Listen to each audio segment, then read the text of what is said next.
నమస్తే, నేను మీ సతీష్. ఈవీఎంలను మేనేజ్ చేసి కూటమి అధికారంలోకి వచ్చింది అంటూ ఇటీవల ఒక ఛానల్కి ఇచ్చిన ఇంటర్వ్యూలో రోజా చేసినటువంటి వ్యాఖ్యలు మరోసారి రాజకీయంగా దుమారం రేపుతా ఉన్నాయి. మరి నిజంగా కూటమి ప్రభుత్వం ఈవీఎంలను మేనేజ్ చేస్తే వైసీపీ అధికారం కోల్పోయిందా, లేదంటే ప్రజలు వాళ్ళని అర్థం చేసుకోలేదు అంటూ వైసీపీ చేస్తున్న వ్యాఖ్యలు ఎలా చూడాలి? ఇదే అంశాలు మనతో చర్చించేందుకు సీనియర్ జర్నలిస్ట్ డివిఎస్ గారు ఉన్నారు. సార్ నమస్తే. నమస్తే సార్, పొరుగు రాష్ట్రాలు కూడా జగన్మోహన్ రెడ్డి ఘనత ఏమిటో గుర్తించినాయి. కానీ ఆంధ్రప్రదేశ్లో వైఎస్ఆర్ కాంగ్రెస్ పార్టీ అధికారం ఎందుకు కోల్పోయింది? అంటే ప్రజలు తమను అర్థం చేసుకోలేదా, లేదంటే కూటమి పార్టీలు ఈవీఎంలను మేనేజ్ చేశాయా అనేది ఇప్పటికీ అర్థం కావట్లేదు అంటూ రోజా తన నియోజకవర్గాన్ని ఒక ఉదాహరణగా చూపిస్తూ, అసలు మా నియోజకవర్గంలో ఎప్పుడో ఎన్టీ రామారావు గారు పార్టీ పెట్టినప్పటి నుంచి 800, 1000, 2000 ఓట్ల మెజార్టీ తప్పితే పెద్దగా వచ్చింది లేదు. అలాంటిది ప్రజలతో కనెక్టివిటీ లేని గాలి భానుప్రకాష్ అనేటువంటి వ్యక్తికి 45,000 మెజార్టీ రావటం అంటే ఈవీఎంలను మేనేజ్ చేశారు అనేది ఇదే స్పష్టం చేస్తుంది అంటూ ఆవిడ చేసిన ఆరోపణ ఎలా చూడాలి సార్? ఇంకా ఇప్పటికీ ఈవీఎంల మీదే మాట్లాడడం. ఇప్పుడు చెట్టు మీద కూర్చుంది రోజా, చెట్టు మీద నుంచి కింద పడింది. నేను ఎట్లా కింద పడ్డానో నాకే అర్థం కాలేదు. అంటే నువ్వు కూర్చున్న చెట్టు కొమ్మని నువ్వే నరుక్కున్నావు. కింద పడి నేను ఎలా పడ్డానో నాకే అర్థం కావట్లేదంటే, అంటే కొమ్మ నువ్వే నరుక్కోవటం నీకు తెలీదా? ఇప్పుడు వైఎస్ఆర్ కాంగ్రెస్ పార్టీ నగరి రోజా ఎలా ఓడిపోయిందో రోజా ఎవరిని అడగాలి? కేజే శాంతిని అడుగు, కేజే కుమార్ని అడుగు, రెడ్డివారి చక్రపాణి రెడ్డిని అడుగు. నీ ఓటమికి ఆళ్లే ప్రధాన కారకులు కదా. లేదు, అక్కడ ఎవరో కౌన్సిలర్ ఉంది నగరి బీసీ భువనేశ్వర, ఎంత అమౌంట్? 40 లక్షలు. నీ పిఏ మళ్ళీ ఎంత తిరిగి ఇచ్చాడు? అంటే నీ బాధితులు నువ్వు అక్కడ గెలవటానికి వీల్లేదంటూ మరి 45,000 ఓట్లతో భానుప్రకాష్ని గెలిపించారు. నాకు అర్థం కాలేదు అంటే అంటే ఇంకా నీ కళ్ళు నేలకు దిగలేదు, అదే అర్థం కాలేదు. ఇంకా నువ్వు నేల మీదకి రాలేదు. నేల విడిచి సాము రోజా నగరిలో జగన్మోహన్ రెడ్డి ఆంధ్రప్రదేశ్లో అసలు ఏంటి? ఇప్పుడు నేను ఇన్న ప్రారంభోత్సవాలు చేశాను, నేను ఇంతగా ప్రజల్లో ఉన్నాను, నేను అసలు ఇక్కడే ఉంటున్నాను, ఓడిపోయినాక 2 నెలలే చెన్నైలో ఉన్నాను, ఈలోపే నేను పారిపోయానని ప్రచారం చేశారు, ఏదేదో మాట్లాడు. నువ్వు ఎక్కడున్నావు అనేది కాదు, నీ వల్ల నగరికి కలిగిన నష్టం ఎంత, నీ అవినీతి కుంభకోణాలు, నీ అక్రమ వసూళ్ళు, దందాలు విసిగి వేశారే కదా నగరి ప్రజలు నిన్ను ఇంత మెజార్టీతో ఓడించింది. భానుప్రకాష్ ఎవరో తెలియదంట. అక్కడ ఏదో మీరు మాట్లాడిన దాంట్లో అసలు ప్రజలతో కనెక్టివిటీ లేని వ్యక్తి 45,000 మెజార్టీతో గెలవటం అంటే నమ్మశక్యంగా లేదంట. ప్రజలతో కనెక్టివిటీ లేని వ్యక్తి జనం ఎవరో అసలు అతను ఎవరో తెలియదా? ఇప్పుడు అతను చూస్తే ఎవరు గుర్తొస్తారు? అతని ఆకారం, అతని పర్సనాలిటీ, భానుప్రకాష్ను చూడగానే వాళ్ళ నాన్న గుర్తొస్తాడు, గుర్తురాడా? ముద్దుకృష్ణనాయుడికి అతను డూపు. గాలి ముద్దుకృష్ణనాయుడు ఎవరు? అక్కడ నువ్వు అసలు ఏది రాజకీయంగా పుట్టకముందే ఆయన అక్కడ ఆ ప్రాంతంలో ఒక ధ్వజస్తంభం. నువ్వెక్కడో డ్యాన్సులు వేసుకునేటప్పుడే ఆయన విద్యాశాఖ మంత్రిగా, అటవీ శాఖ మంత్రిగా, సుదీర్ఘకాలం శాసనసభ్యుడిగా. ముద్దుకృష్ణనాయుడు రాజకీయ కుటుంబం. భానుప్రకాష్ ఎవరో తెలియదంటే అంటే ఇప్పటికీ ఆమెలో పశ్చాత్తాపం లేదు, పరివర్తన లేకపోగా. మీరు చెప్పిన ఆ ఇంటర్వ్యూలో ఇంకొక మాట నాకు తెలుసా?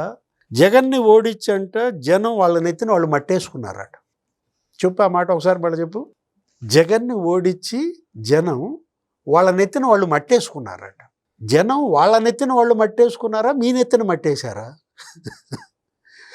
అరే ఇప్పుడు 151 స్థానాల నుంచి మిమ్మల్ని 11 స్థానాలకు దించి మీ నెత్తిన 140 టన్నులు మట్టేసినా కూడా మీకు తెలియకపోతే, ఎంత లోతుకి మీరు ఇవాళ పాతాళానికి కూరుకుపోయినా కూడా మాకు అర్థం కాలేదంటే.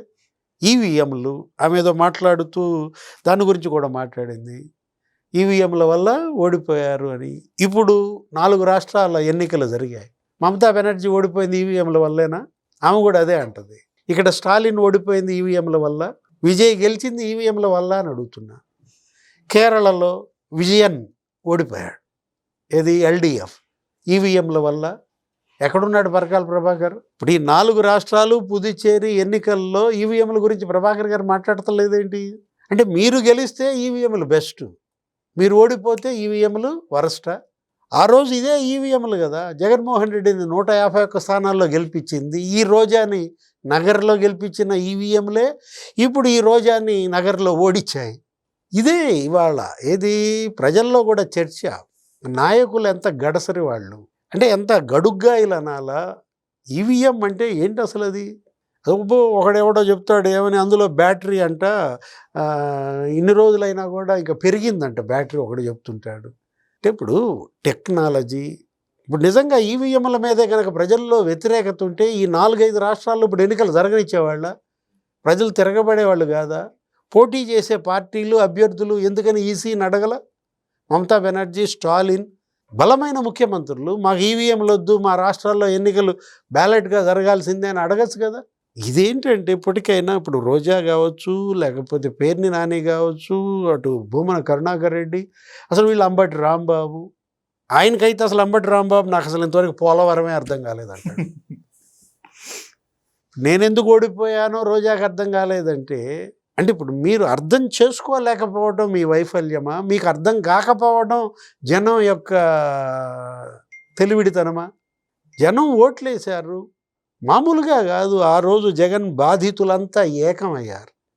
జగన్ని మళ్ళా ఇంకా భవిష్యత్తులో ముఖ్యమంత్రిని చేయకూడదురా, మళ్ళా జగన్ గెలిస్తే మా భూములు మాకు ఉండవు. ఎందుకంటే పట్టాదారు పాస్ పుస్తకాల మీద జగన్ బొమ్మే ఇవాళ మిమ్మల్ని ఓడించింది. రైతులంతా మిమ్మల్ని మీద తిరగబడ్డారు. మీరు చేసిన భూ కబ్జాలు మిమ్మల్ని ఓడించాయి. మీ ఇసుక మాఫియా మిమ్మల్ని ఓడించింది. జగన్మోహన్ రెడ్డి ఎందుకు ఓడిపోయాడో, రోజా ఎందుకు ఓడిపోయారో ఎవరిని అడగాలంటే నేను మిథున్ రెడ్డిని అడగాలి, లేకపోతే విజయసాయి రెడ్డిని అడిగినా చెప్తాడు, లేదు సుబ్బారెడ్డి, భూమన కరుణాకర్ రెడ్డిని అడగాడు. వాళ్ళిద్దరు బెస్ట్. ఏది వైఎస్ఆర్ కాంగ్రెస్ పార్టీ ఎందుకు ఓడిపోయిందంటే కారణం తిరుపతే కారణం. తిరుపతిలో జరిగిన భూ కబ్జాలు, తిరుమలలో జరిగిన అపచారాలు, మహాపాతకాలు, కల్తీ నెయ్యి, ఈ కల్తీ మద్యం, కల్తీ పార్టీని ఓడించాయి. అసలు కల్తీ అంటే ఏంటో మాకు అర్థం కాలేదంటే ఇక మీరు అర్థం చేసుకునేసరికి ఇక మీకు ఏంటి, ఇక మీ పార్టీ ఇక భూస్థాపితమే. Thank you. నమస్తే.